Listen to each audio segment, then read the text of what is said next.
حضرت علی نے فرمایا کسی پہ تب تک بھروسہ نہ کرو جب تک اسے اپنے لیے غصے میں نہ دیکھ لو۔ حضرت علی نے فرمایا اس سوچ کے ساتھ زندگی میں آگے بڑھو کہ اللہ نے یقیناً بہترین ہی سوچا ہوگا۔ ہنستے رہا کریں، ہم نے کون سا یہاں صدیاں گزارنی ہیں، درگزر کیا کریں، یہ روح کے لیے بہترین صدقہ ہے۔ یا اللہ میری ماں کا سایہ میرے وجود پر ہمیشہ آباد رکھنا۔ آگ میں وہ آگ کہاں جو لوگ باتوں سے لگا دیتے ہیں۔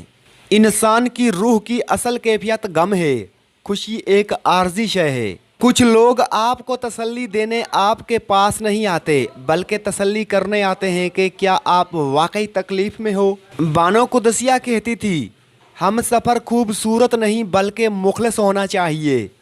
جس کو مخلص انسان مل جائے وہ دنیا کا سب سے امیر ترین انسان ہے۔ بنا کتابوں کے جو علم سیکھا جاتا ہے اس سے زندگی کہتے ہیں۔ خوشی کی سب سے اعلیٰ قسم سکون ہے۔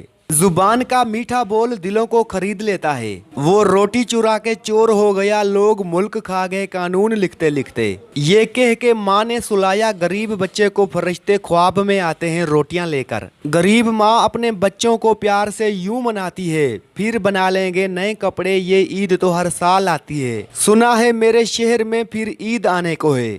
آپ مخلص رہیں یہی کافی ہے، اجر تو اللہ دے گا۔ عربی کہاوت ہے کہ جہاں بھی جاؤ مہربان رہو، جو تم سے ایک بار ملے وہ 1000 بار تم سے ملنا چاہے۔ محبت خوبصورت انسان سے نہیں ہوتی، محبت جس سے ہوتی ہے وہ خوبصورت لگنے لگتا ہے۔